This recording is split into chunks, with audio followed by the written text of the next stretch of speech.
শুভ সকাল বন্ধুরা। এই যে মাছের খাবার দিব আজকে, একদম সরিষার খোল মাছের মাখন আর কি, দেখতে অনেক সুন্দর হয়েছে।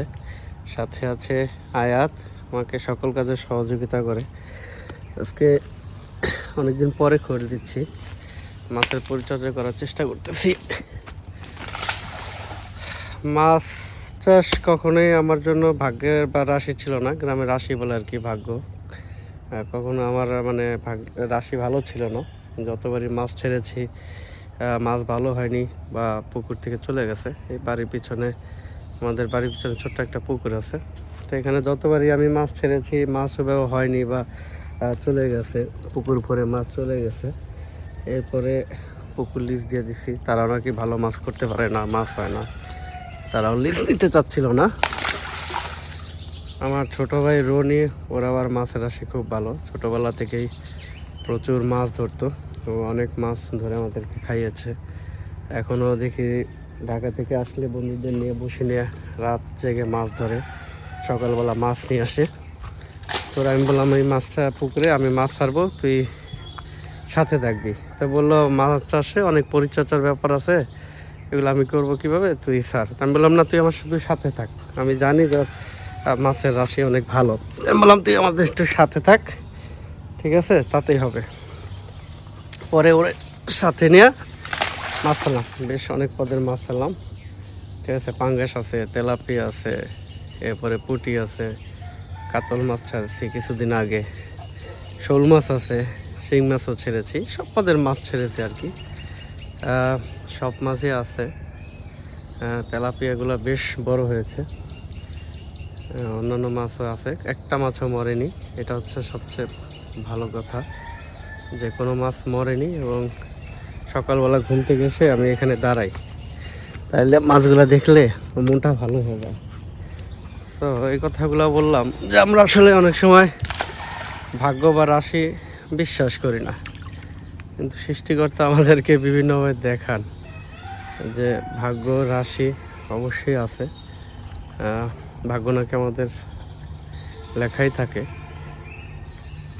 আর ভাগ্যকে বিশ্বাস করলে তো ভাগ্য এবং আপনার ধর্ম সাথে এটা ওতপ্রোতভাবে জড়িত। তো এই যে মাছ ওই পাশে দেখা যাচ্ছে না, ওই পাশে উঠতেছে, সকালবেলা আসলে দেখা যায় খুব সুন্দরভাবে। আব্বু তুমি কি দিবা একটু? চলো ওই কর্নারে যাই, ওই এক জায়গায় সব দেওয়া যাবে না, ওই পাশে একটু দিই, ওই পাশটা দিব।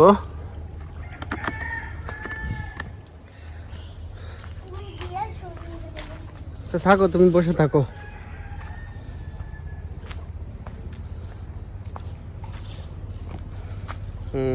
তাল আছে গাছে, বেশ সুন্দর তাল পেয়ে গেছে, তালগুলো পড়ে যাচ্ছে, ওই যে তাল,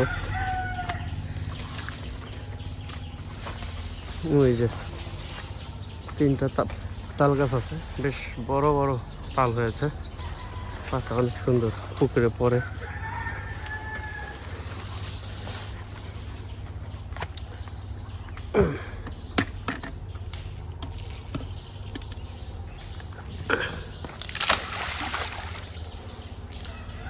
ওই যে ওই পাশে নারকেল গাছ লাগানো আছে পুরো পুকুর পাড়ে। এই যে ছোট তাল, এটা হচ্ছে মিনি বাঁশ আর কি, এটা কি বাঁশ বলে, চিকন চিকন বাঁশ আছে, এগুলা ভালোই হয়।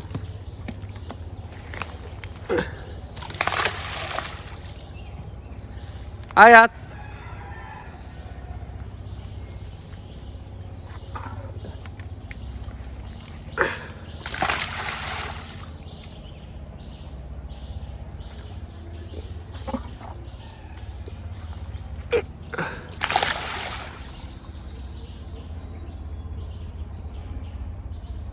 পাশে হলুদ গাছ লাগানো হয়েছে, পানের বরজ আর কি,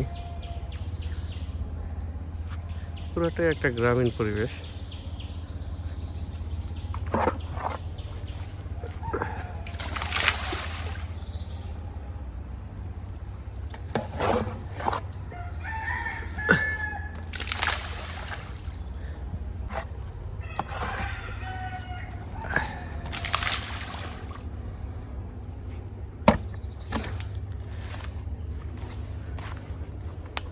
ওই যে দূরে দেখা যায় না মাছ, ওই পাশটায় সকালবেলা আসলে খুব সুন্দর দেখা যায়, সব মাছ জেগে থাকে, দেখতে ভালো লাগে।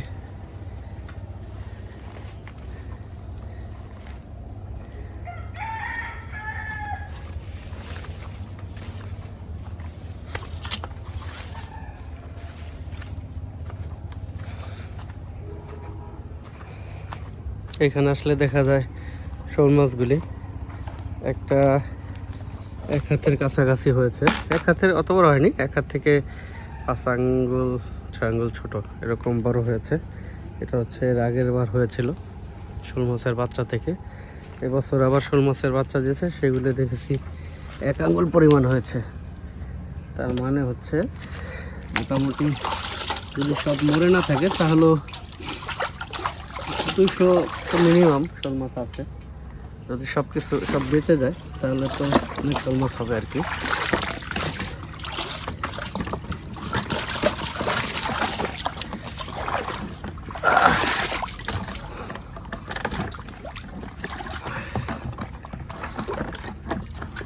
আচ্ছা, এইখানে শোল মাছ দেখা যায় দুপুরবেলা বা খুব সকালে আসলে।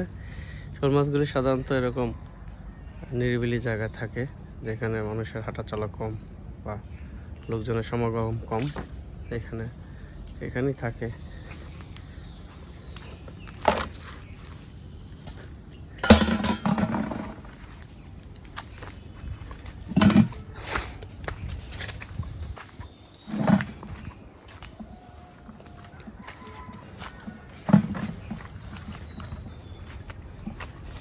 যাও তুমি দাঁত ব্রাশ করাবো। দেখি শোল মাছ একটা দেখাতে পারে কিনা আপনাদের। নিরিবিলি জায়গায় থাকে মাঝে মধ্যে।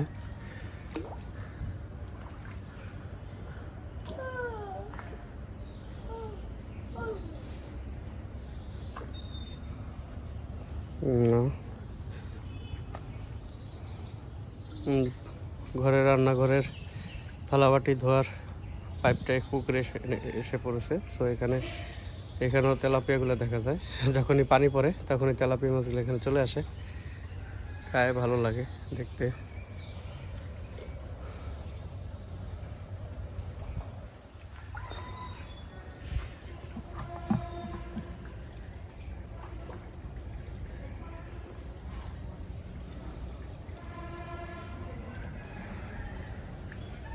চলো আব্বু, আজকের মতো এখানেই শেষ। আর একদিন আসবো নতুন অন্য কোনো ভিডিও নিয়ে, সাথেই থাকবেন। আল্লাহ হাফেজ।